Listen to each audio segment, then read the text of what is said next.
vavaka fiambenana, vavaka fiambenana.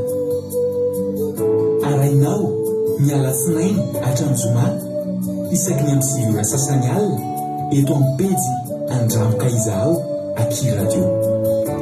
Vavaka fiambenana, vavaka fiambenana. Apokalipsy 1:20 ary nahita aho fa indro ny tanàna masina dia Jerosalema vaovao midina avy any an-danitra tamin'Andriamanitra, voahomana tahaka ny ampakarina efa miaina eo amin'ny vadiny.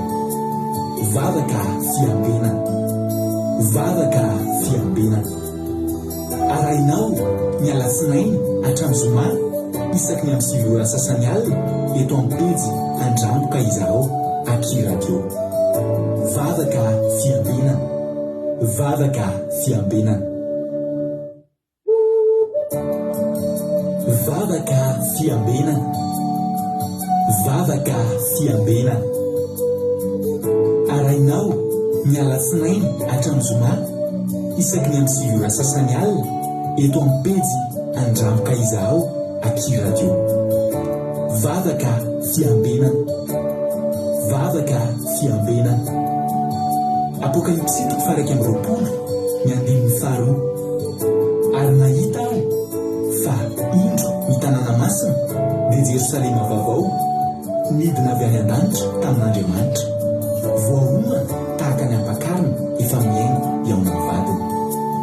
Vavaka fiambenana, vavaka fiambenana. Arainao ny alatsinainy hatramin'ny zoma isaky ny amin'ny sivy ora sasany alina eto amin'ny pejy Andramoka Izaho Aky Radio. Vavaka fiambenana, vavaka fiambenana. Halleluja. Dia amin'ny fifaliana lehibe indray lasana mpamalano ny amintsika amin'izao fotoana izao dia fahabenay tena komena aminao eto androany anatin'izao fandarantsika vavaka fiambenana izay rahanao amin'ny fandarana Andramoka Izaho ny Aky Radio ny mpikambana anatin'ny groupe izay maharesy dia manana fiadana tompo amintsika rehetrarehetra ary teteny aminao hoe tonga soa ary maharetatra amin'ny farany ihany koa. Raha tonga eto ianao androany, raha voalohany ianao tonga eto dia miarabanao manokana ary teteny aminao hoe azavadika io telefonina io fa tsy kisendasenda koa zao atongavanao eto zao fa za resy lahatra tena misy raha ilan'ny tompo anao, misy afatra tiany ampitaina aminao amin'ny telo antika maharetatra amin'ny farany dia tahin'ny tompo ane ianao dia matoky sy mino fa tsy hoverimaina ny fotoana lananao eto ary tsy hanenenanao nitonga miaraka aminay ny tenin'Andriamanitra eto amin'ity androany ity. Dia tahin'ny tompo koa tsika rehetra izay paketo androany raha nampavitsika razana soa Sylvie niditra voalohany teto androany. Alleluia. Razana soa Sylvie any Koweït tahin'i Jesosy ianao ary tia mitsodrano menanao androany. Izay miditra voalohany moa dia mahazo tsodrano dia miara misitraka aminazy andreto tsodrano reto ihany koa nareo any Chine, Arabie Saoudite, Koweït ary any Madagasikara. Izay moa rehefa mba napetrakitsika ka tia ary tsodrano razana soa Sylvie sy nareo rehetrarehetra avy amin'ireo toerana teneniko ireo. Salamo 420 andininy fahadimy hatramin'ny fahafito. Salamo 420 andininy fahadimy hatramin'ny fahafito no menanareo androany. Hoy ten'Andriamanitra manao hoe sambatra izay olona manaiky avy aminao ao am-pon'ny lalana. Raha mandeha mamaky ny loha sabaky izy dia ataony misy loha rano zany ary loha orana manaro mpitahiana azy. Miampy arenam-pandehanana izy sady samy miseho eo anatren'Andriamanitra ny ziona izy rehetra. Halleluja. Le ten'Andriamanitra sambatra izay olona manakery avy aminao. Raha mandeha mamaky ny loha sabaky izy dia le ray voalohany io le baka misy soratra ray kely dia fitomanina ny dikan'io. Io loha sabaky io matetika ilay tenenina amin'ny Baiboly hoe ilay teneniny Davida ilay loha araka ny fahafatesana. Loha mahavariana izy io satria loha tany ay io nefa misy balsame maniry. Ary rehefa nisy fotoana ny zanak'Israely nandeha namaky vaky an'io loha baka io rehefa dia nisy rano velona tao anatin'io. Tsy napozina izy fa nisy rano velona nikoriana tao anatin'io tao amin'io loha baka io ary rehefa nisotra ny rano io zareo dia velombelonaina dia nitombo ny heriny ohatry ny rano mahavariana mihitsy ny rano rano somary mahagaga, rano velona, loha rano velona. Na moa ny tiana lazaina amin'izany tsotra amin'izany, mety mandalo ady loasa mampitomany nareo amin'izao fotoana izao, tsy fantatro. Mety misy olona eto tonga dia mandalo loasa mampitomany izy amin'izao fotoana izao, mandalo loasa baka izay tsy eritreretiny isy ninona mihitsy.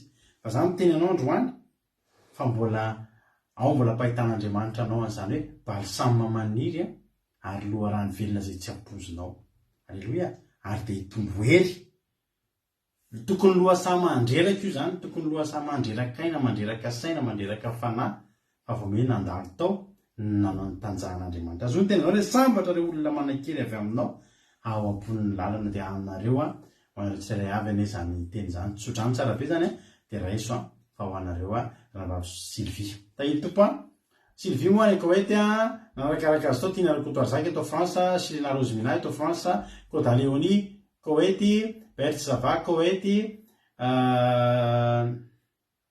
Moutchilda Koweït, Lantony Rina Liban, Erika Rak France, Bert Zava Koweït, Jean-Bevre Mananjara France, Kadaka Malala France, Rantalina Marie-Charline Madagascar, tonga soa Tsiriamboaramiel France, Mami Koweït, dia tonga soa ihany koa Kodanela Belgique, dia tonga soa ihany koa Marie Aïssa,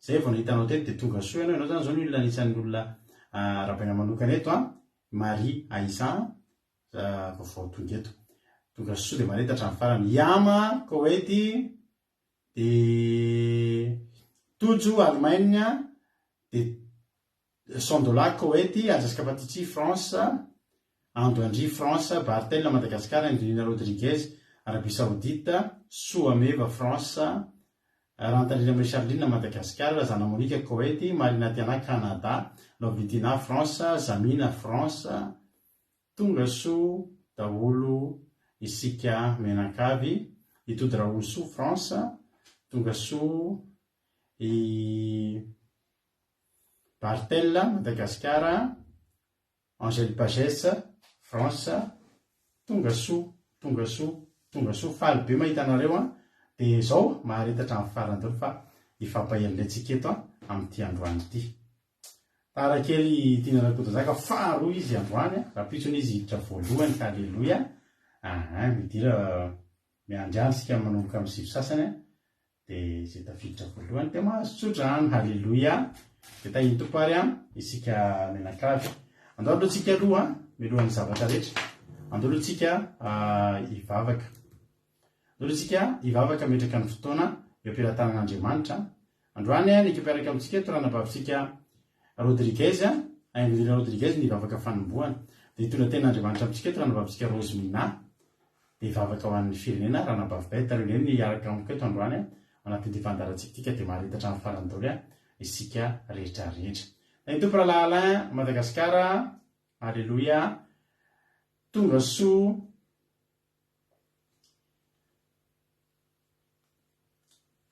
Ingolina Rodile Koda efa tsy any Arabia Saoudite tsony, aiza zao Koda any Koweït indray. Alleloia.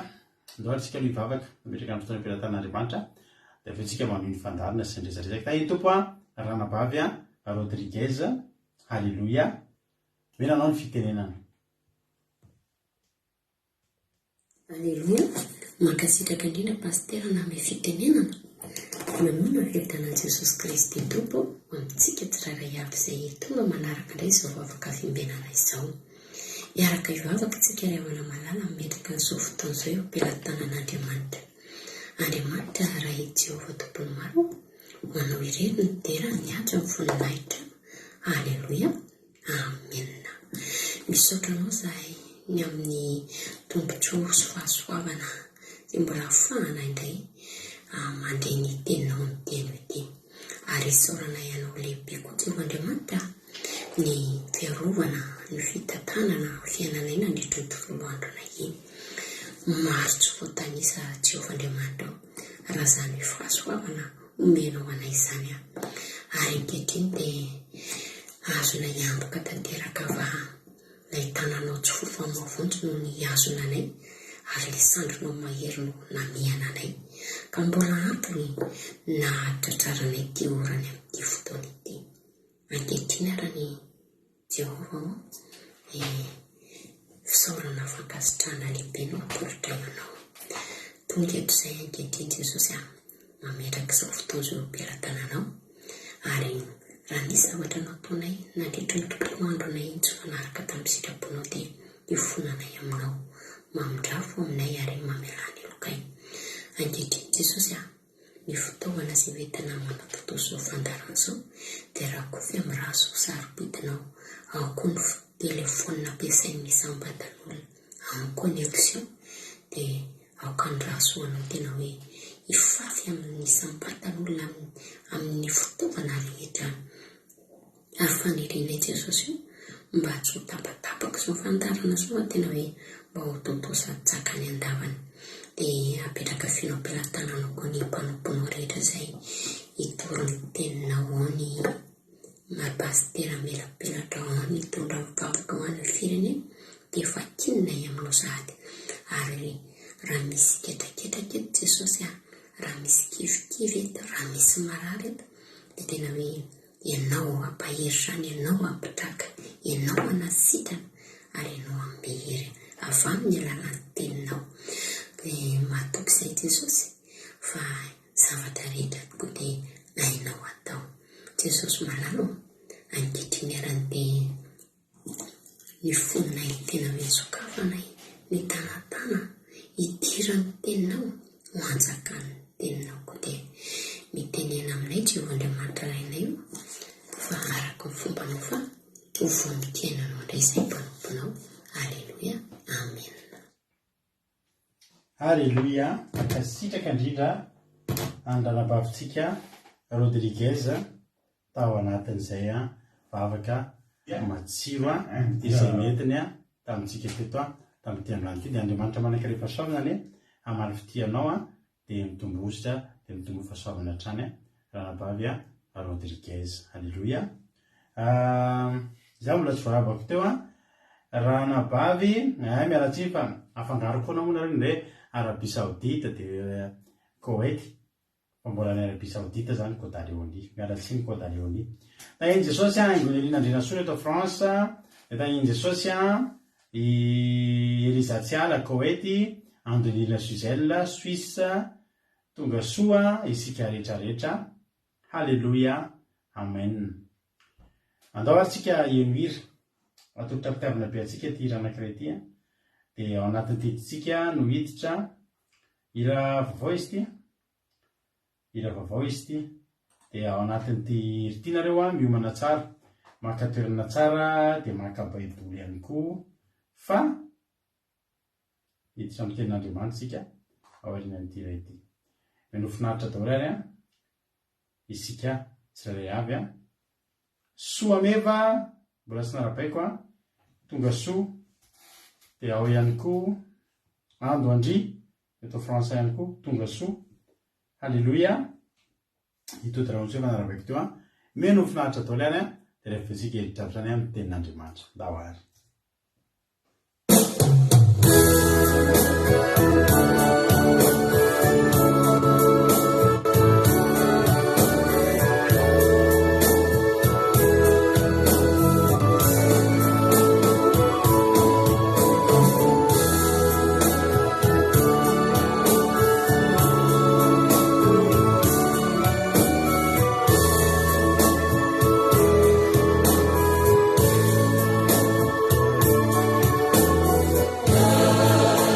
Is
Halleloia. Dia raha hoe le hira vaovao izy efa anatin'ny chaîne YouTube antsika hoe iny hira iny a ho anareo zay hijery Andriamanitra ihany. Isika moa ho anareo zay tsy mahalala manana ny chaîne YouTube antsika Rado Aki Radio ny anaran'ny chaîne YouTube antsika dia hitantsika eo daholo ny fandarana rehetrarehetra.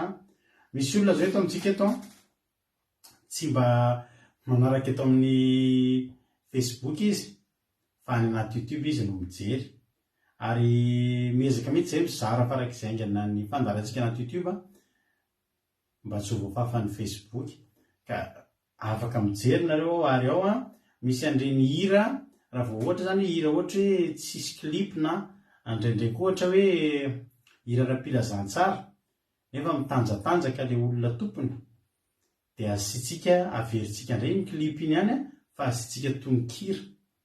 Zay zany mba ataontsika eto mba ahafahantsika mideran'Andriamanitra rehefa sabata satria indray matsy ry havana ho anareo zay tsy manala zany tsika miezaka eto mandefa na misy indray misy hira tsara be mihitsy fa mitanjaka le mpihiran'le izy dia aleo tsy miheno an'le hira aloha toy izay tafotoana mijery satria izay no mba toriantsika eto dia zay no mba hijoroantsika eto dia hatramin'izany zavatra mba tandremantsika. Dia indraindray misy hira hitanareo ao anatin'ny akaontsika hoe metomboka amin'ny andramoka izaho daholo ny titrany zavatra rehetrarehetra atao amintsika ato. Dia raha vao ohatra koa hoe ohatra zao hoe misy hira taloha tany nefa tsisy manao clip tahaka n'ireny hiran'ny Adeline tovovavy Adeline reny zao zaho dia variana loatra ianao ety reny zao tsisy clip reny fa audio eny anivon'ny radio évangélika eny misy azy ao anaty radio antsika misy an'ireny dia ezahantsika voaka atao clip. Ka mahazo toy ihany nareo mijery ny chaîne YouTube antsika fa misy zavatra maro ankoatran'ny fandarana, misy zavatra maro ao zao misy andreny toriteny tamin'izaho mbola nitoriteny teny anivon'ny ohatra hoe izy nareo fa hitanahako nitoriteny eny amin'ny parka, misy parka misy rano zao dia eny no mitoriteny nay sady mandeha eny an-dalana no mitoriteny efa nisy nahita hoe zany toriteniko zany sady mandeha eny an-dalana ako no mitoriteny mandeha dia tapitra an-dalana levoko dia tapitra koa mitoriteny. Misy fotoana sady mitory tomobila no mitoriteny tamin'izany mbola tsy nisy ny fandarantsika dia zany no sehatra zany no fomba nitoriako teny taloha mandeha eny an-dalana eny na eny an-dalambe eny na eny amin'ny parka eny na eny amin'ny toeram-piasana isan-karazany eny dia rehefa mba vangin'ny fanahin'Andriamanitra eny dia mba eny manao toy izay dia any anaty YouTube antsika any daholo. Dia hitanareo koa le misy pagentsika anankiray taloha hoe andramoka izaho page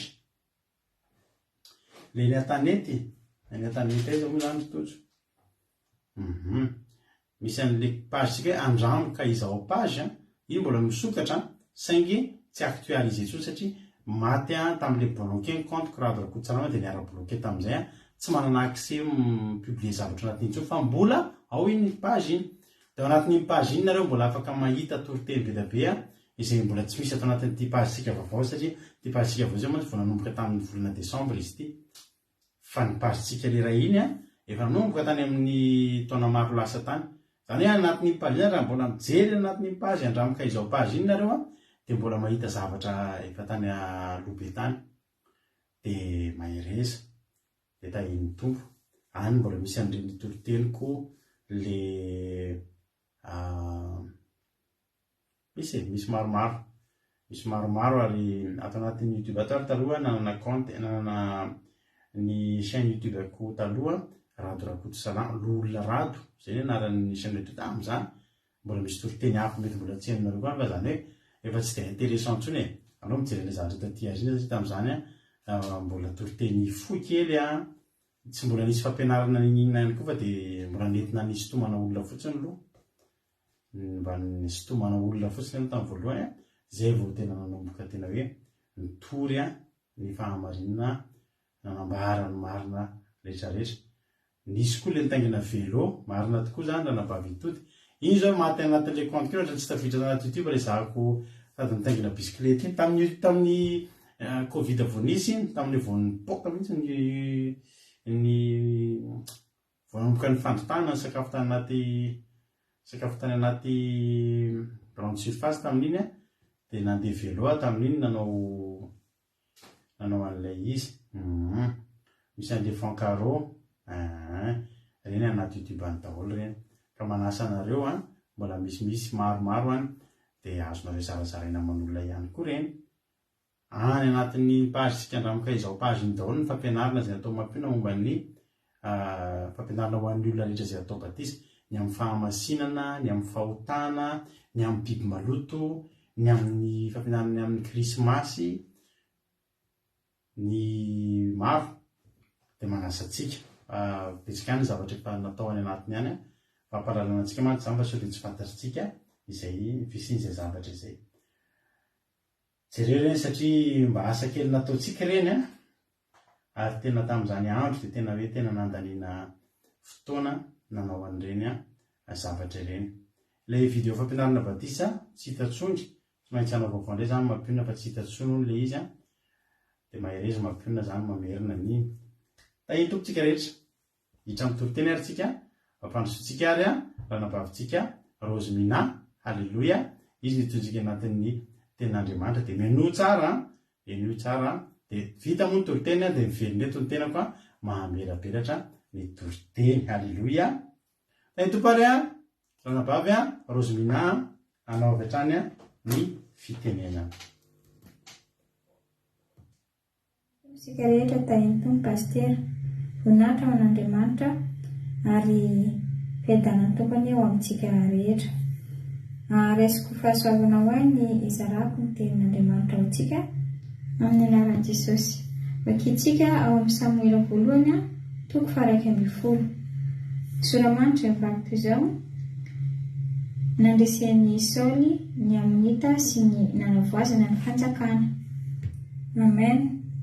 Avy hatrany dia jerentsika ao amin'ny 2:12 ka hatramin'ny 5:12. 2:12 ka hatramin'ny 5:12. Vakiko ny anaran'i Jesosy. Ary hoe ny vahoaka tamin'ny Samoela: iza moa no nanao hoe Saoly va no anjaka aminay? Atolory ireny olona ireny ataonay maty.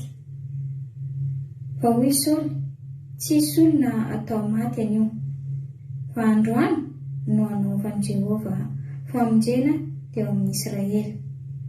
Ary hoy Samoely tamin'ny vahoaka: andeha isika any Gilgala hanavao ny fanjakana any. Dia lasa ny vahoaka nakany Gilgala, ary tany Gilgala no nanangana ny an'i Saoly ho mpanjaka teo anatrehan'i Jehova. Ary tany no nanatera ny fanatim-pihavanana teo anatrehan'i Jehova dia nifaly indrindra teo Saoly mba amin'ny lehilahy rehetra amin'ny Israely. Halleluia, amen. Teto amin'ny ity tantara ity ry havana dia hita fa i Saoly dia nandresy izy satria nisy ady teto, nisy disadisa ny vahoaka. Andeha moa ho jerentsika ao amin'ny 5:5 ka hatramin'ny 7 amin'ny anaran'i Jesosy. Ary indro Saoly tonga nandroaka ny ombiny avy amin'ny antsaha ka nanao hoe inona zato amanjon'ny olona no mitomany izy, ary nambarany azy ny tenin'ny mponina tao GBC.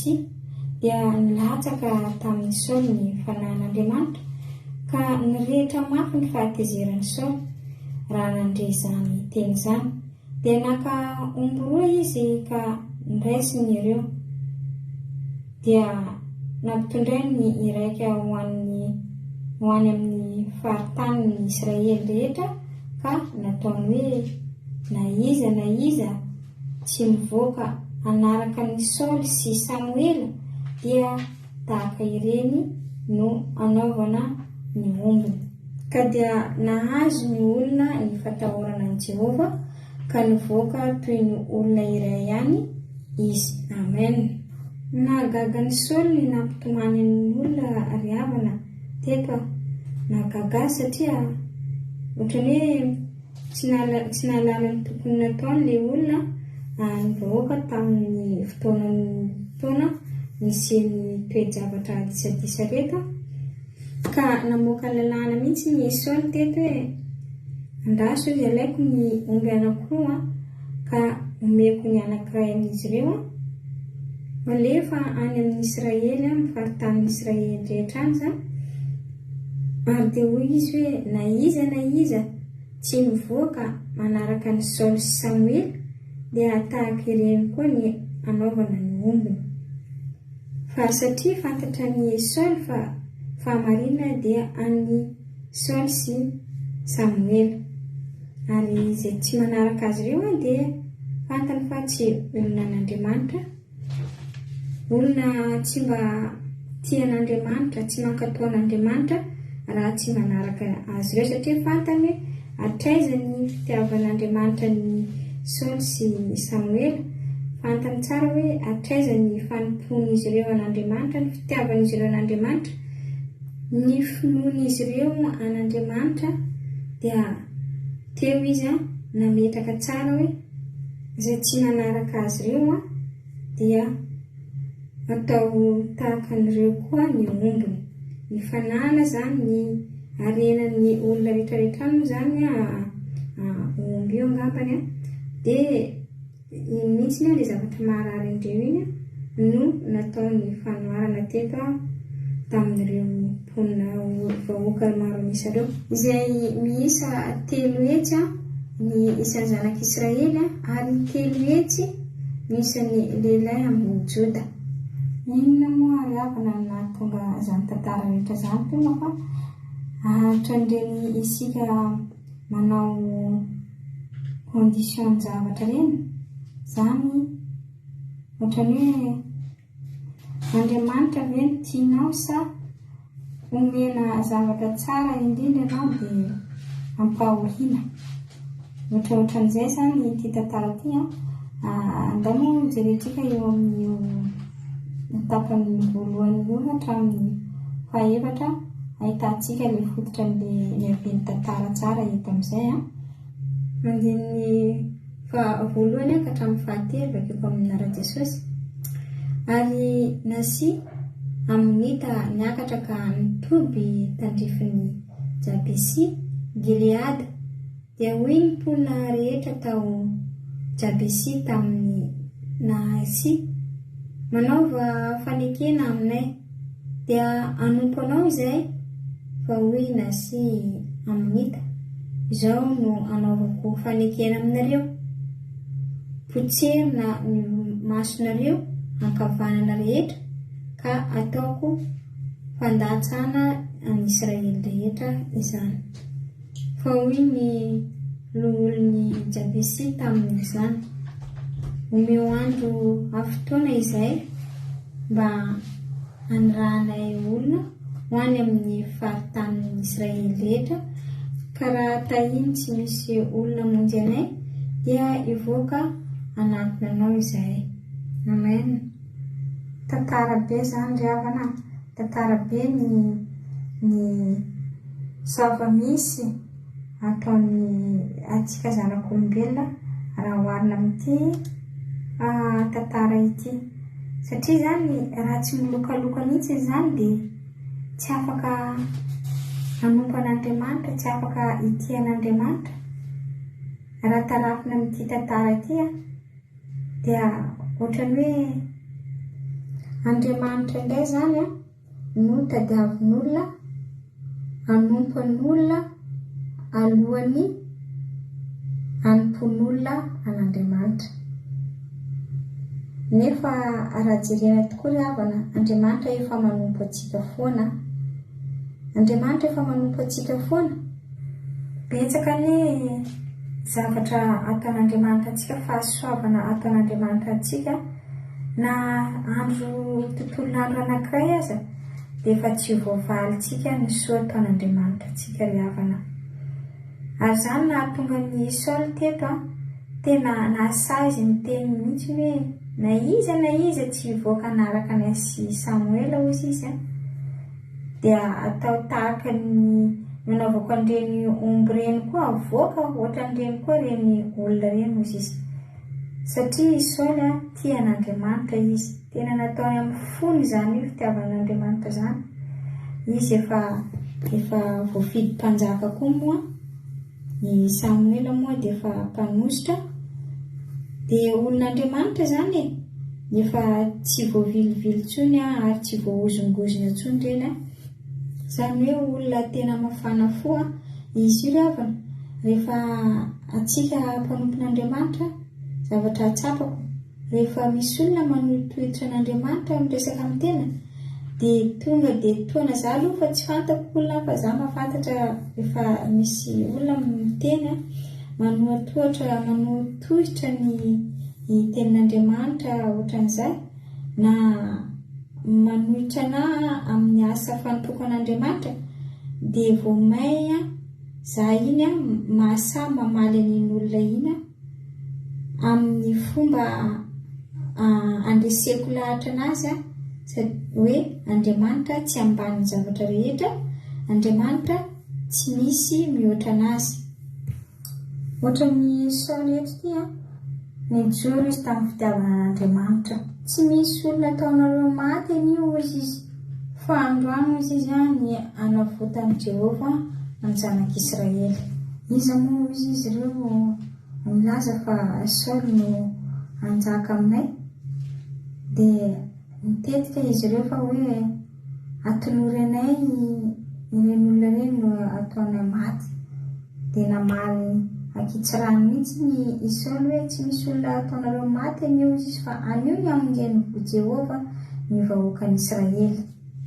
Dia izao ry havana, aiza manaiky hozongozon'ny olona amin'ny fanompoana an'Andriamanitra, amin'ny fitiavana an'Andriamanitra, amin'ny fanomezam-boninahitra an'Andriamanitra, amin'ny fiderana an'Andriamanitra, amin'ny fijoroana vavolombelona an'Andriamanitra, ary amin'ny fanetretena eo anatrehan'Andriamanitra, sy indrindra ny fitiavana an'Andriamanitra eo amin'ny fiainanao.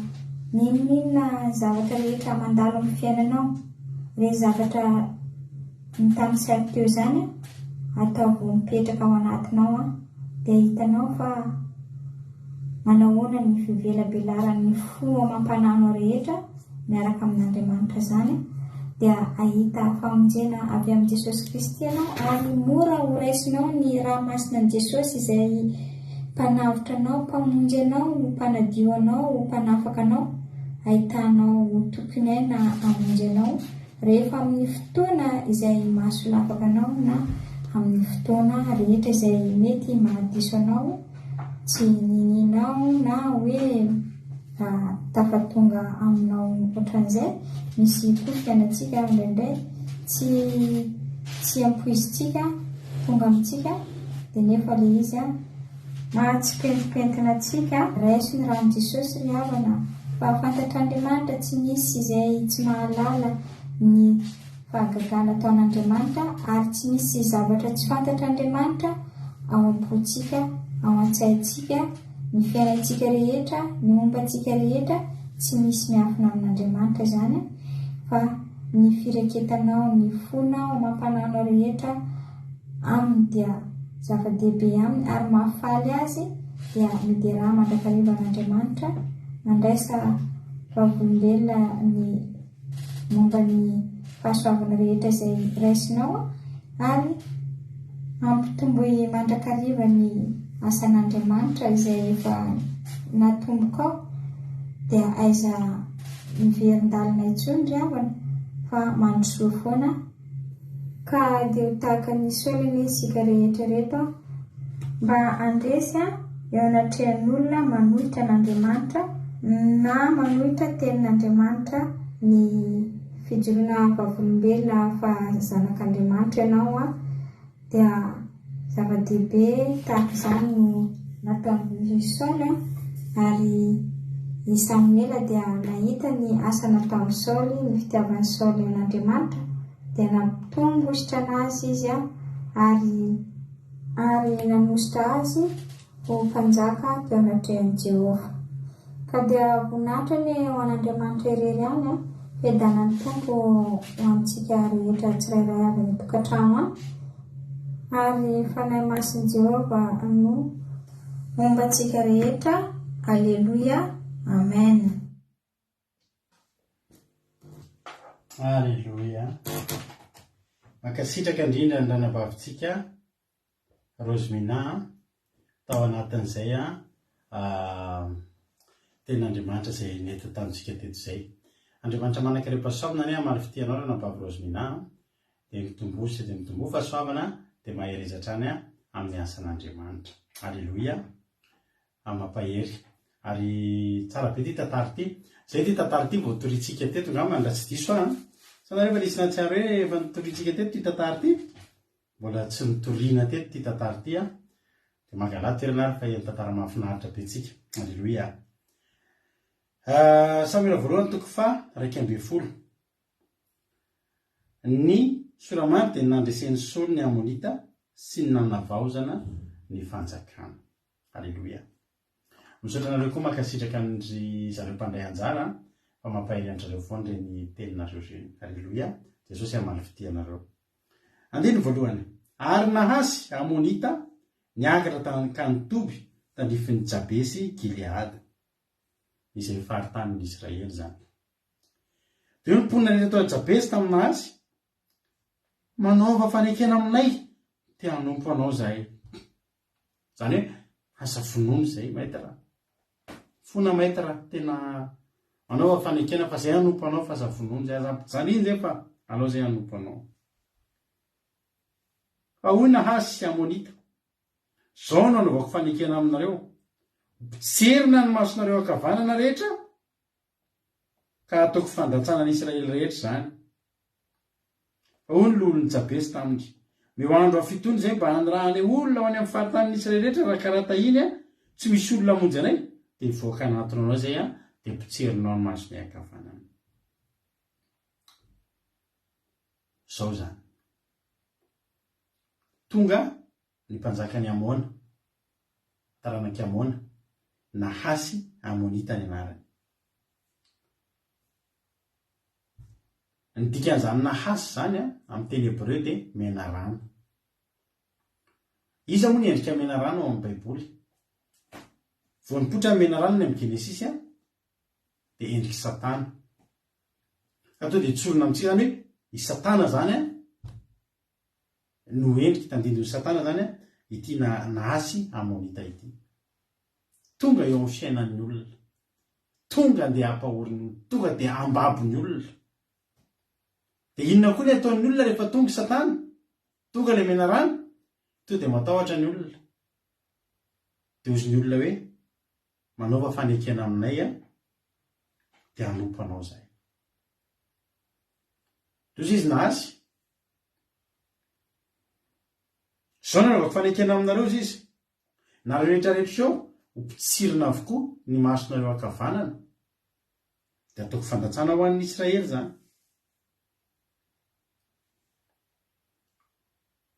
Tsy zavatra tsotsotra zany zavatra nangatahany nahasy na imena rana zany ravana. Tsy mba zavatra tsotsotra zany fa fantany ny zavatra tediaviny. Ny maso ao amintsika olombelona anisan'ny zava-tsarobidy indrindra. Misy ny kilema be dia be ao amin'ny tsika olombelona. Misy ny mona, misy ny marenina, misy ny jambo. Raha tsy resaka afa-tsireo fotsiny tsika. Misy mona, misy marenina, dia misy jambo. Fa za mbola teteny aminao, mbola aleo mona raha tsy maintsy hisafidy, toy izay jambo. Aleo mbola marenina raha samy tsy maintsy hifidy, toy izay jambo. Ny maso dia fototry ny fahasoavana eo amin'ny fiainantsika. Hoy Jesosy any amin'ny Mateo 5:9 jerentsika. Mateo 5:9.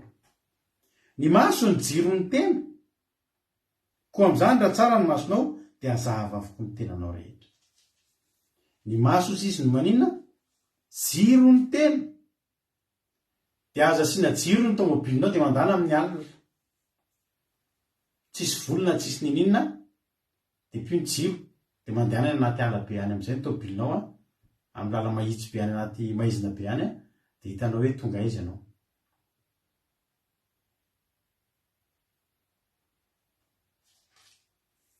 ny tanjony nahasy a dia tsy ahitanyretolona reto ny lalakombany intsony. Ny maso akavanana ny dikan'izany, ny jiro akavanana any amin'le manavanana anao mihitsy a dia ny fahazavanao mihitsy no tapenana. Zay ny fanekenao ataon'ny menarana. Ary za miteny anao fa amin'izao andro farany izao dia miverina indray nahasy amonita. Ary tiny hopotserina ny maso akavanana ny olona mba tsy hahitan'ny olona ny lalana makany amin'ny fahamarinana intsony. Lalambe amin'ny fahamarinana, lalana makany an-danitra, ny lalana mpamonjena. Tiny nahasy hopotserina rehefa ambabon'ny olona izy. Nahasy zany rehefa ambabon'ny olona, masony havanana fotsiny potserina. Dia zay io zany a naroviana raha tanteraka io programa nahasy io, naroviana dia ho relazy nahasy any amin'izay toerana le anjanaka izy zay poka maso akavanana dia fantatry hoe efa babon'ny nahasy reny taloha, reny ny babon'ny nahasy rehetrarehetra. Te ametraka tantara nahasy, te ametraka dia tanana i nahasy amonita. Dia ny olona ny teny hoe zany potserina masony akavanana, zao arozy izy ny olona mba meo fito andro aloha zay mba hitady olona hamonjy anay ihany. Raha misy faratsisy moa dia tonga any aminao zay dia potserinao ny masony akavanana. Eny arozy izy nahasy natoky fa tsy ahita olona nampy azy ireo. Tandreminy masonao akavanana ravana, fa raha io ny positra tsisy fahazavana tafiditra intsony ianao. Ny maso zany a dia ozy izy ny misy ao am-baiboly misy mampitana zany hoe ny maso dia tahaka ny varavarakely hidirany mazava ao amin'ny tena, amin'ny alalan'ny maso. Zany hoe raha masontsika ny potserina zany a dia miafina amintsika io lalam-pamonjena io, miafina amintsika ny fahamarinana, mijeritsika fa tsy mahita. Hoy ny tenin'Andriamanitra. Ary Jesosy rehefa tao amin'ny baiboly a sarotiny Jesosy rehefa mahita jamba dia ampahiratiny ny jamba satria maninona? Fantatry Jesosy fa loharan'nim-piainana ny fahitana. Ary nisy lehilahy napetrahany Jesosy tanana tao amin'ny baiboly, avy nametrahana tanana dia ohatra mbola nahita fa tsy dia mbola nazava tsara. Ozy ohatra mahita olona ozy izy fa ohatra ny hazo mandede, ozy Jesosy tsy ampy zany fa ao ihany aloha. Nitanjoko izy Jesosy misaraka amiko ianao mahita miariary ny zavatra rehetra. Halleloia. Andriamanitra Jesosy ry havana manana programa ny hampahitantsika miariary ny zavatra rehetra.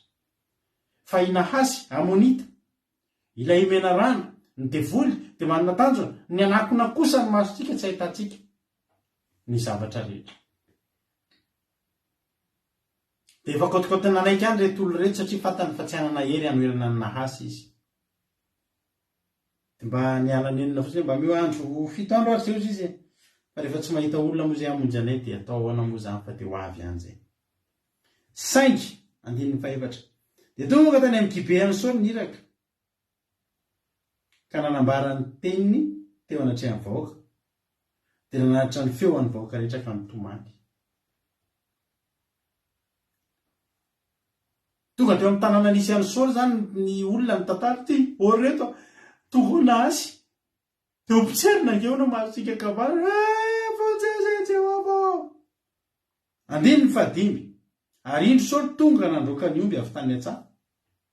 I Saoly zany teo na dia any amin'ny Samuela voalohany 7 ary vao ositra ho mpanjaka mbola tsy nanjaka Saoly.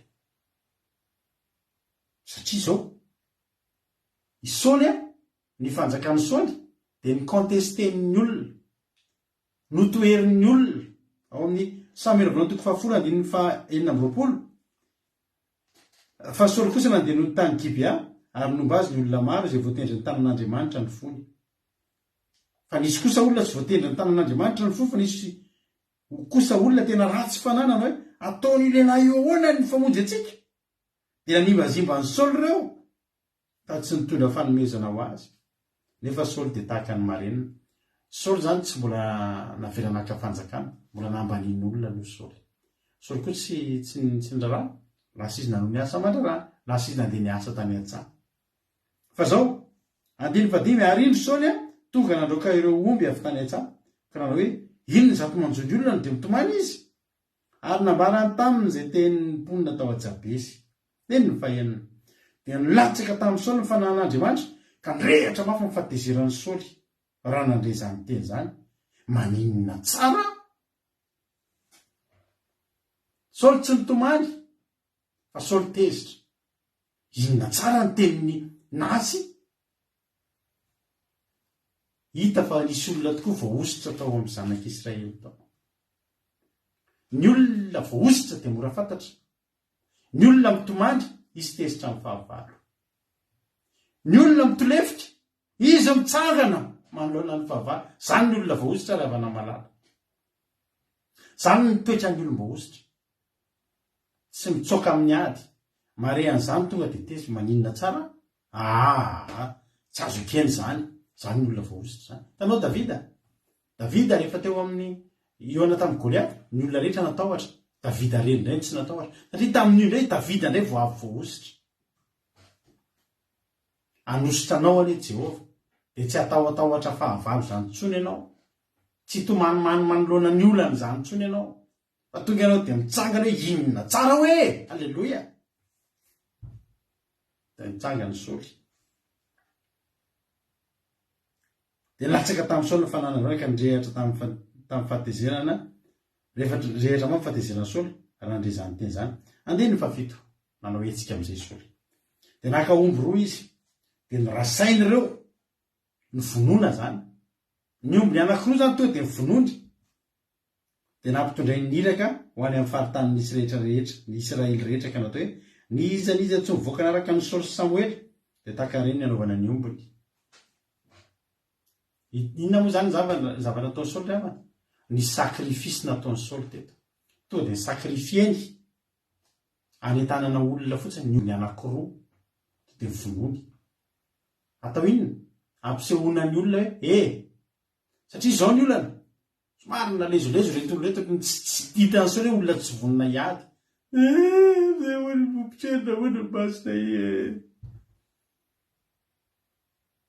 Dia Saoly ho kitiako any amin'ny marary azy reto. Ny olona rehefa ny arenany io ny kitihana dia mihetsika izy. Hoy Saoly tsy niraharaha. Saoly efa voaositra. Ny olona voaositra koa tsy miraharaha zany zavatra materiel zany. Sy dia nangarany anankiroa fotsiny ny ominy dia ny vonoany, ny rasainy tsy nohaniny fa ny rasainy dia nentina tamin'ny kalesa. Dia nentina nitetin'ny fahatany Israely. Zay rehetra tsy mivoaka miady dia atao ohatr'izao ny ombiny. Inona ny tiafihan'izany? Dia nahazo ny olona ny fahatarona ny Jehova ka nivoaka toy ny olona iray ihany izy. Ireo olona ireo nahita fahavalo tsy vonona hiady. Fa rehefa nikitihana ny tombotsoany hoe ny ombinareo tonga dia atao ohatr'izao rehefa tsy mivoaka miady, tonga dia mivoaka ny ady. Ary misy hevitra iray koa zany ahafahan'Andriamanitra aniraka ny olona hivoaka hiady. Zao ny zavatra nitranga teto.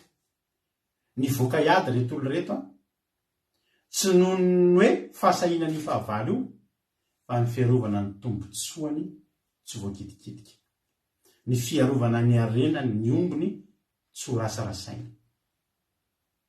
I Saoly nandrasarasan'ireo ombin'ireo ho fiarovany ny voninahitr'Andriamanitra. Ny olona indray hivoaka hiady ho fiarovany ny ombiny tsy ho voarasa. Samihafa. Mbola samihafa koa ny voaositra tsy ny voaositra eto. Eka ny ianao mba olona voaositra dia tsy raraha zavatra materiel zany ianao fa hiaro ny voninahitr'Andriamanitra ianao. Alleluia. Ny tombony Saoly dia zao ataony faty-antoka le omby anankiroa ny vonony mba hahatonga ny olona hitsangana hiaro ny voninahitr'Andriamanitra. Ny olona voaneny ny ombitsika ndahana ry dada miady ndahana fa ny ombitsika ve dia atao ohatr'ireny eny ary aiza ny lefona dia aiza ny sambatra.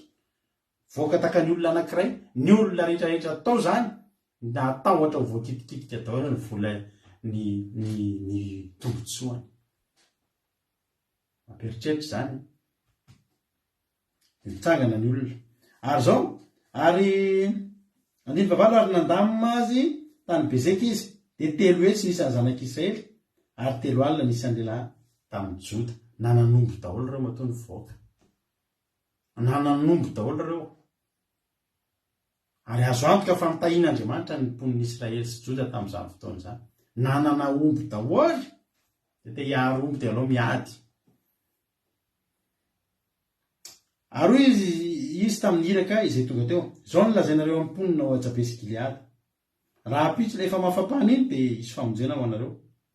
Dia tonga iraka ka nanambara izany tamin'ny mponina tany Jabesy ka dia faly izy ireo. Ary hoy ny mponina tao Jabesy, pitso ny voana eo eny aminareo dia ataonareo aminay izay sitrakareo.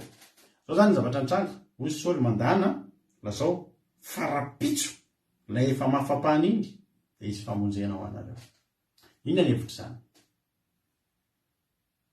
Le andro le mafapana eo fa sakoa teteny amintsika. Misy fotoantsika ao anatin'ny ady manoloana antsika nahasy, manoloana antsika ny devoly. Raha mangatsiatsika anaty fangatsiatsiahana no anatrehantsika ny nahasy dia resitsika. Fa raha ao anatin'ny hafanana dia tsika mirehatra tsara iny. Rehefa le mafapana iny dia tonga aminareo famonjena. Misy olona eto mandalo ady, misy olona eto tanaty ady mamay mihitsy. Ny vaholanao anao ataovy izay hampafananao ara-panahy, ataovy izay hampirehatra anao ara-panahy, fa manoloana anao nahasy amonita amin'izao fotoana izao. Raha mifidy ny angatsika anao, pitserin'io masonao akavanana, za miteny anao fa ndao hivoaka iady, ndao hafana. Dia izao notenen'ny mponina tao Jabesy tamin'ny nahasy, raha pitso izay hivoaka any aminareo hivoaka izay dia ataonareo izay mety aminay. Nomeny toky fitaka. Noho ny maraina dia izao ny zavatra nitranga. Ary noho ny maraina dia nozarain'ny Saoly ho telo tokony olona ka tonga teo amin'ny tombo fiambenana maraina izy ary namely ny Amonita mandram-pafanany ny andro. Koa izay sisa dia niherim-patrana ka tsy nisy olona tafaraka na dia hatramin'ny 2 azy. Paritaritaka mipatitatitaka mihitsy ny Amonita nanaovan'ny Saoly azy sy ny miaramila. Nozarainy ho toky 3. Alleloia. Toky 3 namasana andro izy fomba fiteny. Raha izanaka fanamasina. Alleloia. Ombanao koa ny le raha izanaka fanamasina paritaka ny fahavalonao. Ombanao Jehovah Andriamanitra, ombanao Jesosy, ombanao ny fanahy masina. Patitatitaka fotsiny ny fahavalonao. Amen. Ary hoy ny vahoaka, paritaka zany tsy tsisy na dia tafaraka tsiroroa tsy tsisy fa miparitaka samy namonjy ny ainy izay tsy maty. Ary hoy ny vahoaka tamin'ny Saoly, iza moa lenanao hoe Saoly va no anjaka aminay? Atolory reny ny olona reny ataonay maty. Ireo le olona niteny tary amin'ny Samuela voalohany toko fa 5:20 le niteny hoe 7:20 fa nisy olona kosa tena ratsy fanana hoe ataon'io lehilahy io ahoana ny famonjena antsika. Zao ravana misy lesona ray omeko anao ty amaranantsika azy. Hoy Saoly, tsy hisy olona atao maty an'io fa androany nanaovan'i Jehovah famonjena teo amin'ny Israely. Saoly zany tsy nanaiky ny amin'ny nady olona anao tsinitsinina azy zany koa mbola olona voaositra zany. Toetra ny olona voaositra ary toetra ny mpandresy. Taringery avana efa nataon'ny Saoly tonga takany mareniny. Betsaka ny tenin'ny olona atao, iny ve dia iza koa iny ve dia avitana. Tsy nisy ny amin'tikale i Saoly takany marenina, mare ihany izy. Fa araka ny fitentsika fitsofoko amin'ny akavio tsika dia voaka amin'ny akavanana. Betsaka nge ny teny azotsika eny amin'ny fiarahamonina eny ravany. Betsaka nge ny teny azotsika amintsika manao fitolina filazantsara zao nge betsaka nge ny teny azotsika. Fa ny olona voaositra takany marenina tsy problème zany, inona ny tsy tenen'ny olona. Ny asan'Andriamanitra ataontsika foana. Ity misy lesona anankiray ngezabe tena nitsoarito anatin'ity tenin'Andriamanitra ity. 2:20 tsika zao. Samuel voalohany toko fa 2:20. Ary hoy Samuel tamin'ny vahoaka, andeha isika ka ny Gilgala hanavao ny fanjakana any. Lasa vahoaka nakany Gilgala ary tamin'ny Gilgala no nananganany ny Saoly mpanjaka teo anatrehan'i Jehovah. ary tany nanantena fanati-piavanana teo anatrehan' Jehovah dia nifaly indrindra teo Saoly mba amin'ny lehilahy rehetra amin'ny Israely. Vita le ady izay nitsanganan'ny Saoly ny tarihany io, ny ady voalohany ny tarihan'ny Saoly ny Israely. Taorianany nanosorana azy. Tsara fantatsika fa Saoly any amin'ny Samuela voalohany 1:1 no voahositra ho mpanjaka. Zao evaka itsika. Ary Samuela nitondra tavoara feno diloilo ka nanidina ny diloilo teo andohan'ny Saoly ary nanoroka azy ka nanao hoe tsy nanositra anao fa Jehovah mba ho mpanapaka ny lovany. Tany amin'ny 1:10 Saoly no voahositra ho mpanjaka. Fa sady mbola tsy neken'ny olona, mbola namban'iny olona, mbola nanao ny asany amin'ny mahatatsahana azy mbola tsisy ny raharaha zany. Ny ositra natao tamin'ny Saoly tany amin'ny mangingina dia entre nisy Samuela. Tsisy ny raharaha iny olona zany. Tsy nisy ny considéré an'ny Saoly zany. Tsisy nanome hajany anazy zany. Fa zao ny tenin'ny olona. Ataon'ny lehilahy eo anao koa ny famonjy antsika. Satria mbola voahositra fotsiny no mbola tsisy ninona nataony. Fa taorianany hetsika izay nataony. Nidina ny fanan'Andriamanitra, nitaritafika amin'izay Saoly. Potika na azy, potika ny devoly. Teo amin'izay vao nentin'ny Samuely Saoly hoe andao hanavao fanjakana tsika. Halleluia. Ny fanjakana taringa ry avana efa naorina mpanjaka ny voahositra voalohany. Fa mbola niady ny fanjakana, mbola nitsipaka ny mpanjaka ny fanjakana, ny olona tao amin'ny fanjakana. Mbola tsisy fanjakana vanina. Taorianany niady, taorianany fandresena. Teo amin'izay vao natsangana. Hoy tena roany, dia nasa ny vahoaka nakany Gilgala ary tany Gilgala nananganana ny Saoly ho mpanjaka teo anatrehan'i Jehovah. Tamin'ny voalohany izy mbola voahositra. Nosorana. Teto izy natsangana. Samy hafa. Raha mbola voahositra fotsiny ny olona anankiray, mbola tsy dia raharaha iny olona zany ianao. Izay sinakomba vitan'io. Pastera? Fa lao ianao hanao hetsika anankiray omban'ny fanahy maherin'Andriamanitra, dia eo amin'izay ny olona. Eo amin'izay ianao hatsangana. Eo amin'izay ianao navita zavatra. Dia eo amin'izay ny olona tena hifaly handray anao amin'izay fa ianao ny tena mpanjaka. Zany ny havana malala ny tantanan'Andriamanitra ny fiainan'ny Saoly. Ilaina ny fanosorana fa ilaina ny fananganana. Za falibe miaraka itsika eto amin'ny groupe izay maharesy zay miaraka amin'reto zanakara-panahy amin'ny groupe izay maharesy reto dia zao. Mianatra nge izy ireo ry havany. Ireo raha lasana babitsika amin'ny groupe izay maharesy ireo nge ry havana mianatra. Mianatra isan'andro. Miaraka aminay eto ireo dia mianatra.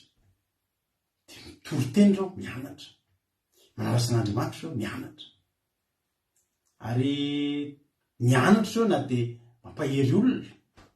Mitory-teny. Mianatra ireo manao délivrance. Nisy fotoana tsy tadidiko oviana moa tsika ilay nanao an'ilay fanosorana indray mandeha zay. Tao an-tranonay tao na taty an-tranonay natao.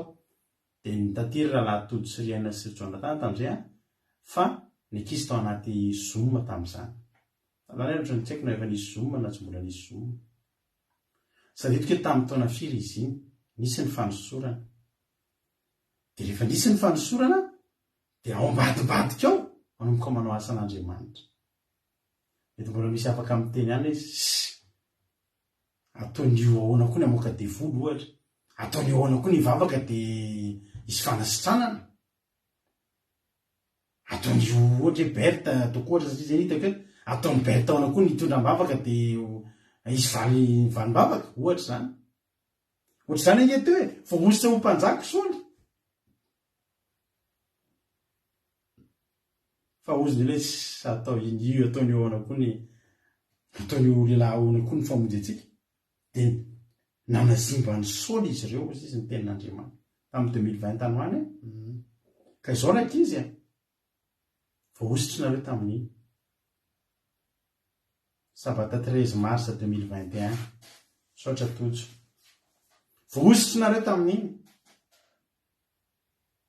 fa nahasy ary a nahasy amonita ary mbola tena izy inona koa vovositrina de anao inona fa za fa vao mafaly ny teneniko anareo fa zay eto de faly efa manana mpanao délivrance sy mpanao asan'Andriamanitra eto tompoko de rehefa laka misy alina ny groupe zay maharesy miaraka ato anaty Zoom de misy fitondranam-bavaka de ny zavatra mahafinaritra zay mivady efa manomboka miala tsikelikely tsy hoe mandao an'izy ireo fa efa manomboka avelana tsikelikely satria nahoana ohatry ny zaza ihany io tatanana aloha amin'ny voalohany mandady aloha de mitsangana de mbola ndady enjera de tatanana de toanana fa rehefa mandeha ie de maverina manomboka avela tsikelikely ary fa vao mafaly ny tenenay anareo fa mahatafavoaka devoly ireo amin'izao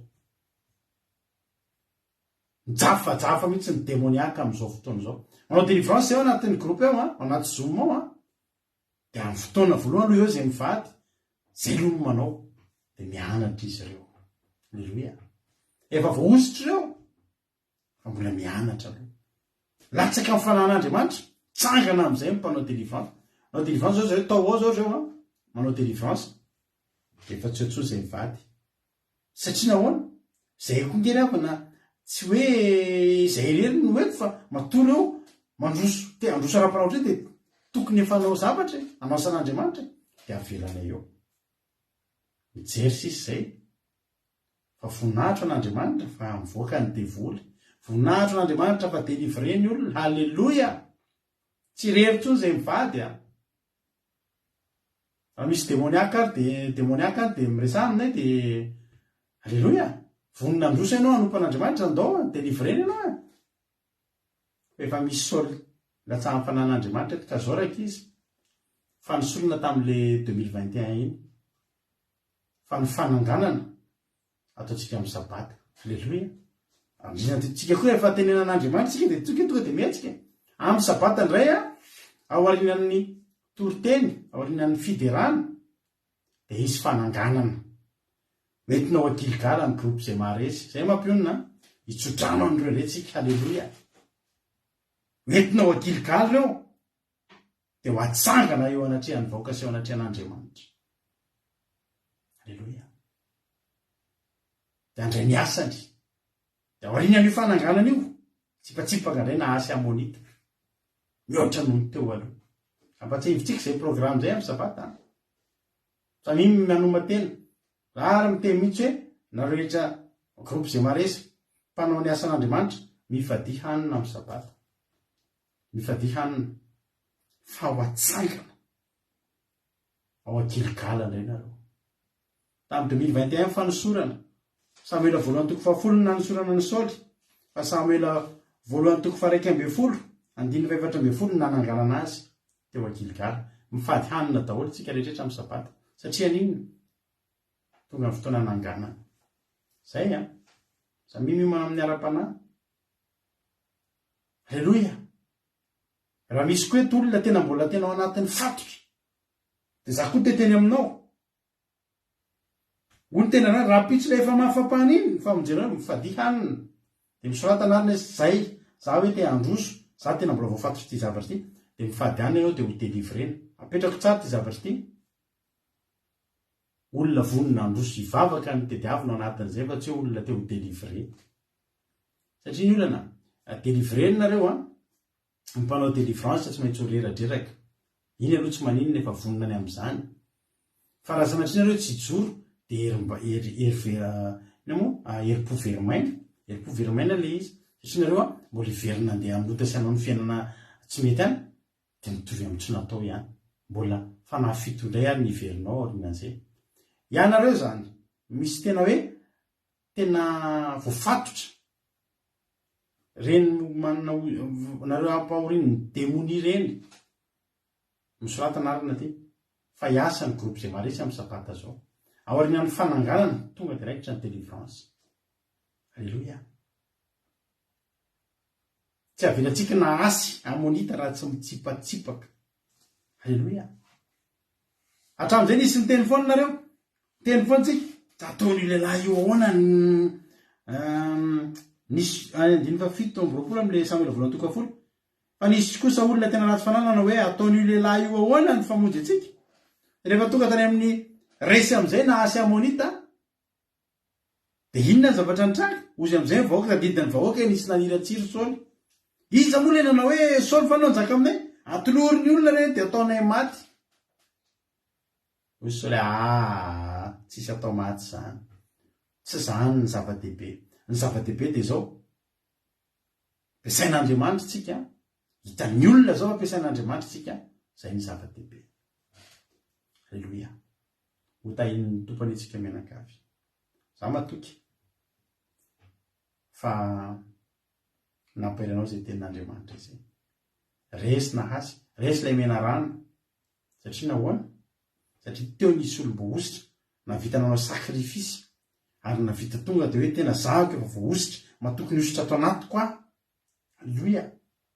Matokony ositra ato anatiko aho ary tena iangankehitriny tonga de navozina am'izay ny fanjakana teo ny tena natolotra ny Saoly tanteraka tamin'ny fomba ofisialy zany ohatry ny investiture ohatra zany hoe misy any fifidanana filoam-pirenena reny de ny valim-pifidianana iny le samby voalohany toko fahafolo lany président république zany i président ianiny fa tsy mbola mandray izy ny fanjakana fa ohatriny any investiture miditsina amin'ny lapa-panjakana am'izay ny investiture lay Samuela voalohany toko faha 1 andininy faha 5 nananganana ny Saoly mpanjaka teo anatrehan'i Jehova ary nanatitra fanatim-pihavanana teo anatrehan'i Jehova de ny faly indrindra teo Saoly mba amin'ny lehilahy rehetra amin'ny Israely. Ianareo rehetrarehetra zay maniry ho atsangana anatrehan'Andriamanitra amin'ny sabato io de manana fanerenana nareo misy tao efa nanontanareo any inona mba asan'Andriamanitra tianareo hanavanana anareo tena hoe za Jesosy tena teo ampiasainao amin'ny fanaovana délivrance za Jesosy tena teo ampiasainao amin'ny toritelo mampahery ny olona za Jesosy tena teo ampiasainao amin'ny tena fampianarana za Jesosy tena teo ampiasainao amin'ny fitondrana amin'ny bavaka fotsiny fa amin'ny fanasitranana ositry ny fanasitranana amin'ny marary sy ny sisa fa hitsangana entina hitsangana anatrehan'i Jehova ao Gilgal io amin'ny sabata de ho hitanareo indray ny voninahitr'Andriamanitra iseho amin'ny fiainanareo. Ho tahin'ny tompony antsika rehetrarehetra mino fa voarinareo zay afatra izay samy mahery samy tahin'ny tompo tapitra ny toriteny. Halleloia. Mino fa na de fohifohy ary na ampahery antsika rehetrarehetra indray iny ny kantoko soratako aminareo iny tonga eo amin'ny fizarana fahatsapantsika inona no zavatra tsapanao tanatin'ny toriteny inona ny zavatra voarainao tao anatin'ny toriteny raha izara fahatsapana ianao de afaka manao appel ianao miantso ana amin'ny messenger ianao na miantso ana amin'ny WhatsApp ianao ry ranabavy mantsy zao ambadimbadika ao ao ambadimbadika ao ry ranabavy iaina mantsy ao anaty WhatsApp eo tsy manao Facebook izy de afaka miantso nareo izy ary mizara fahatsapana voalohany hoe zao ny zavatra nakasika anahy zao ny zavatra voaraiko zao ny zavatra tena tsapako tao anatin'ilay izy ary miantso voalohany iza no izara fahatsapana ho tahin'ny tompony ianao. Halleloia. Raha tsy misy moa de tontsika de enoiry raha tsy misy de tontsika de irina fa raha misy de afaka manao appel ianao amin'izao fotoana izao izara fahatsapana isika rehetra ampaherezantsika ny tsirairay avy Halleloia. Ndao ary efa misy appel anankiray de tahin'ny tompo ary raha latojo moa niditra voalohany nanao appel menanao fitenenana ary inona ny fahatsapana voarainao tamin'ity androany ity. Izao tsika rehetra dia mankasitraka ny Jekorosy Menansy Pasitera tamin'ny toriteny mampahedia any tena nahakasika anazy hoe tamin'ny voalohany Saoly tamin'ny manodidina dia tsy nisy teny rain'olona tsy miraisy ny olona mpanjaka ary nanao teny anona mihitsy ara moa ny olona nanambany anazy fa eo aveo fa miseho amin'izay ny herin'Andriamanitra vohositra amin'izay izy dia tena hitany hoe mpahin'Andriamanitra be eo aveo natsangana miariary amin'izay lasa mpanjaka. Ny tena nahafinaritra koa ilay teo tonga ny programa dia tena hoe misy fansorana koa dia misy fanagarana dia tena nahakasika be anao hoe indriny tena misaotra Andriamanitra satria raha tsy tonga koa ny toriteny tsy mety an'izay esoran'andriamanitra ny zavatra rehetra ny amin'ny programa dia efa tsy andriny amin'ny sabata ary hoe mampahitakitaka be sady ainda sasdamoly.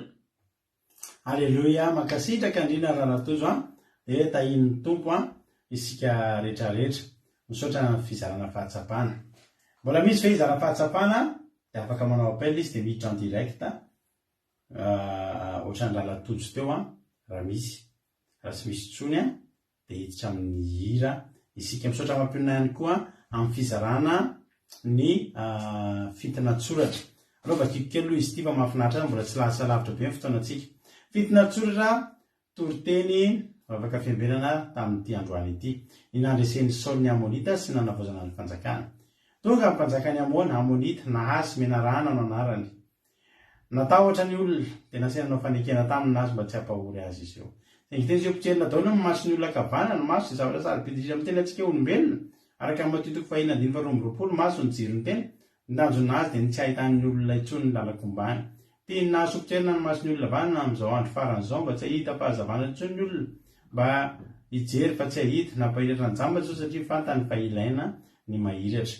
Mahita miariary ny zavatra rehetra izay mifanohatra amina azy endriky menarana izay manakona ny mason'ny olona. Tonga an-tanety tamin'ny Saoly voaka dia nilaza ny zavatra rehetra. Teo aloha dia nanambany an'ny Saoly olona ka ny teny ataony hoana famonjetsika. Tezitra mafy nefa Saoly fa rehefa nahareny tenina azy ary nitsangana nandrona ny fahavalo olona voaositra. Tsy matahotra na mitomany mandrona ny olona. Naka omby roa izy novonoana, norasarasainy, nanao sakrifisy izy, anaritana ny olona izy hoe izay rehetra tsy vonona iady dia atao toy izao ny ombony. Ny olona mantsy rehefa niarena ny kitihana dia mihetsika izy. Tsangana ny olona tsy hoe dia iady fa niary ny ombony tsy ho kitihana. Hoy Saoly, lazao fa raha pitra amin'ny mafampana iny dia izy famonjena ao anareo. Raha manan'olona anareo manoloana azy, mivoa iady ao kafana mba handresa. No lazain'ny Saoly nozarainy tolo tokotelo ny Amonita ary niparitaka ny fahavalo samy namonjy ny ainy izay tsy maty. Io no ady voalohany tarihan'ny Saoly ny Israely taoriana nanosorana azy. Nandeha tany Gilgala ny zanak'Israely ary tany nananganana ny Saoly mpanjaka teo aloha izy dia voaositra fotsiny tany amin'ny Samuela voalohany 20. Isika dia mianatra mety mbola manamaivana ny asa ataontsika ny olona fa efa voaositra ianao ary tsy maintsy atsangan'Andriamanitra amin'ny fotoanany. Mahereza dia mahefabe amin'ny asan'ny tompo. Misaotra betsaka mampionina tena mahafinaritra be rehefa mitinana dia Andriamanitra amalifitianao ihany koa. Misaotra antsika rehetra ihany koa. Andao antsika hanao hira anankiray. Jesosy miady ho anao ny titran'ny tiro ity dia aza kivikivy ianao fa Jesosy miady ho anao raha lasa lavavy malala hivavaka avatra antsika aorian'ny tira ity. Amen. Anangana anao any Andriamanitra.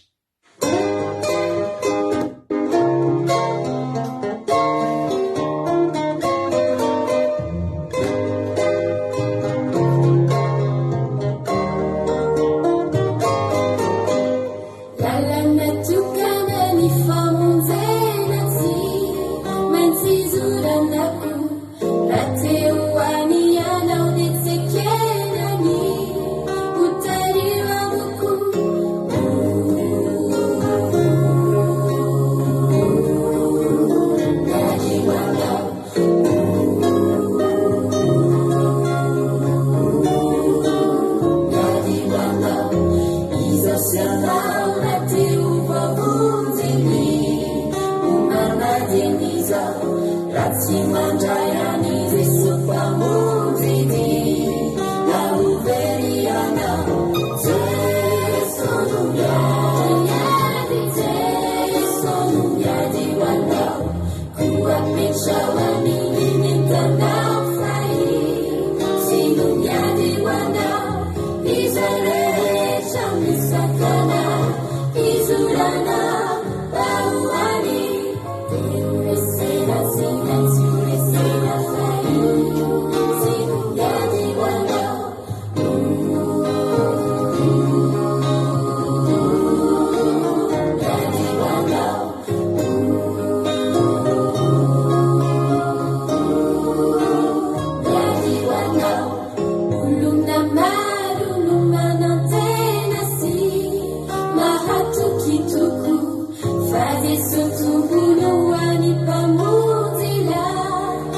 azoatokany famonjenao anizay mankato mididy folo tsy misolosolomana radiany jeso jesonomiany jesonomiady wanao kuapetrawa mirinyentanao fai sinomiady wanao izaretra misakana izulana maulani kiureserasinansiresena fai sinomiady wanao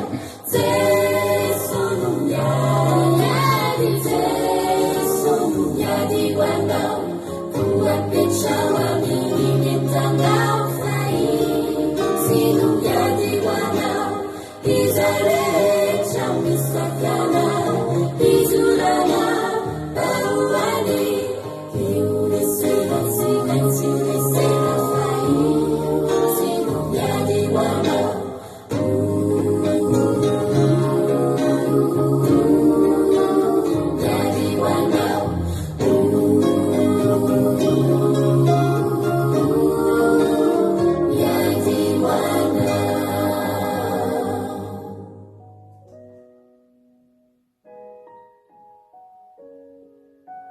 Halleluja. Saotranao zay Jesosy tamin'ity fotoanandroany ity. Niterany naranao masina izay Andriamanitro. Fa tonga napairanay teto indrainao tamin'ity androany ity. Tena hoe hay tokoa Andriamanitra na dia voahositra azy izy Saoly dia mbola tsy nisy ninona hitan'ny olona nataony. Ary mbola tsy nahazo sitraka tamin'izan'izy izy na dia efa voahositra azy. Ary zany na tonga azy Andriamanitra mbola nivelona tany an-tsaha izy aloha. Fa tao anatin'izany kosa Jehovah Andriamanitra no nanehoanao ny fombanao sy ny herinao tao aminy. Ary dia tonga niaraka tamin'ny sakrifisy izy Jehovah Andriamanitra. Ary efa vitan'izany sakrifisy izany dia fianarana ho an'ny mino izy. Ary dia tonga ny olona hivoaka hiady. Saotra Jehovah Andriamanitra.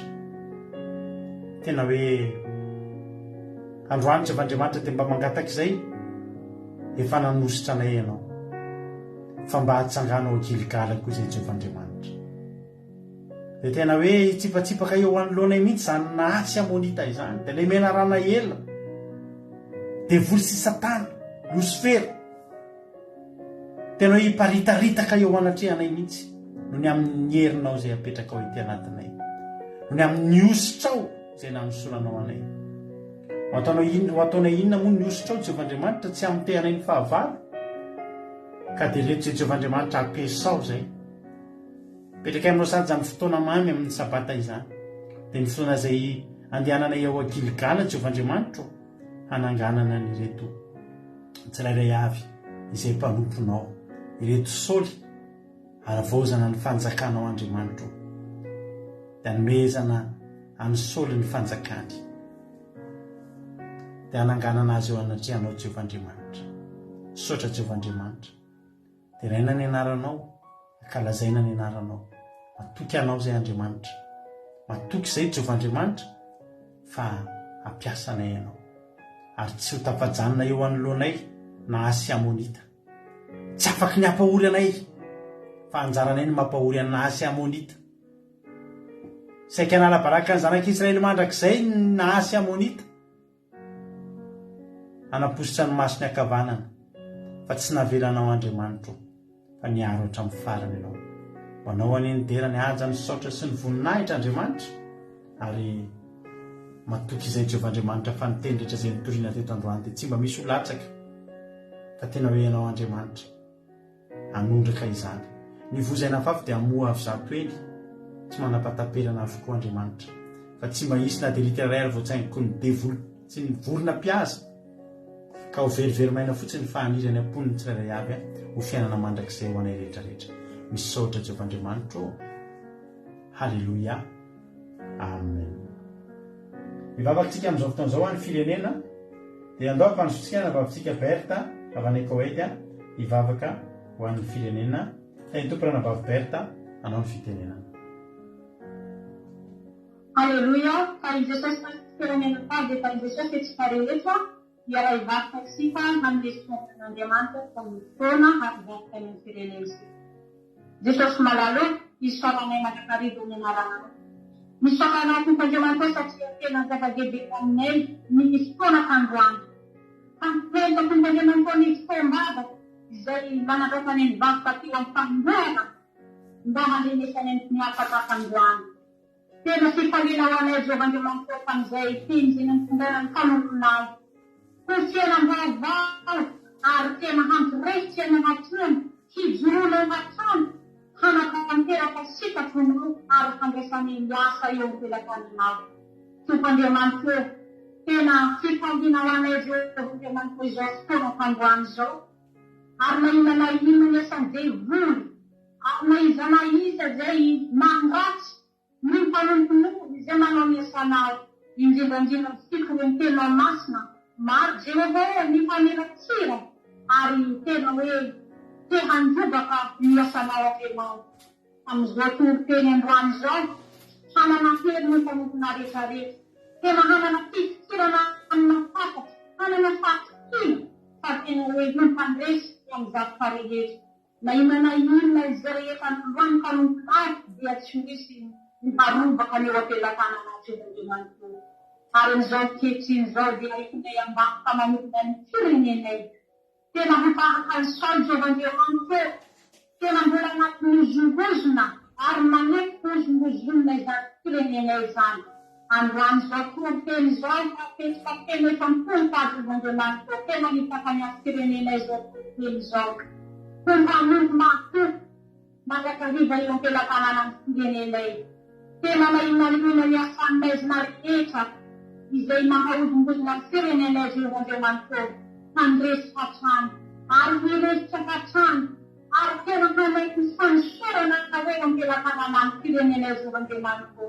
Ataovanana hetaheta sady anao fideranao, hanombanao, hanao ny asanao, handoaka ny fanomezina rehetra satria amin'ny fototra ratsy Jehovan-Andriamanitra tena mbola be dia be ny firenenay. Ny firenena handroso hanana fatikina ary tena nainana inona ny fandatsana ny mpanompon'Andriamanitra izay hanana fihavanany avaninao, fitorony ny filazany saranao, tena handresy hatrany. Tsy ho velon'ala na Jehovan-Andriamanitra fa tena firoso, hanana firistinana ary hanana fatikina hatrany fa tena ho voaofisika ny fianarandriamanitra ny mpanompona rehetra. Afantoka tena am-pelatanana azy ny varotra amin'ny kareso, hanjakao, ho voninahity ny anao masina. Misaotra tamin'ny fitavina rehetra natanteraka izao fandaharana izao. Hiravana izay Jehovan-Andriamanitra fa ny tena tianao, tsy afohona hasaraka ny rehetra rehetra. Ary mbola anaraka ny video aoriana ny mpanomponao izay manetarehetra tsy nahatota izao fandaharana izao, ankavola sy anatin'ny fony. Hanana fanapakevitra mba hanao ny fihakinao momba ny asanao ny mpanompona rehetra sy ny mangetahetaanao. Dia voninahitra ho anarery any Jehovan-Andriamanitra, misy fanjaka mandrakariva ianao satria lehibe. Amin'ny anarana Jehovan-Andriamanitra tompony sabata no entinay any andrakana izao vakoka izao. Haleluia, amen. Haleluia, mankasitraka indrindra nanavaberitsika tanatin'izay vavaka ho an'ny firenena izay. Dia misaotra anareo rehetra koa tonga teto naharitra ny hatramin'ny farany a. Faly be any araka taminareo ary mame fotoanareo indray rapitso. Raha mbola sy tonga andro lanitra Jesosy a, dia eo anetindrantsika rapitso a. Amin'ny 7 maraina nareo a iaraka amin'ny mampionina ao anaty vavaka maraina. Amin'ny 7 sasany kosa nareo a iaraka amiko a, iaraka amin'ny ekipa vaovao hafa indray a ao anatin'ny vavaka fiambelana. Samita iny tompo ny fandarantsika moa ny tapitra fa ny fiarahantsika mbola mitoy a raha mijery an'io soratra io ianao a akiradio.radio12345.com araka io soratra io mihitsy akiradio.radio12345.com afahanao meno nozapeo akiradio a. Dia mbola mandeha andro aman'alina io a, misy totesaky ny adiny 3 a, amin'ny 1 amin'ny 4 amin'ny 7 amin'ny 10 maraina dia amin'ny 1 amin'ny 4 amin'ny 7 ariva. Halleluia. Rapitsa amin'ny folo maraina velonao zao fandarana zao raha mbola te hieno indray ianao a. Dia samita iny tompo daholo tsika rehetrarehetra misaotra anao hatrany hatramin'ny farany a. man'andriamanitra rerany voninahitra tapandriamanitra daholy. Halleluia, amen.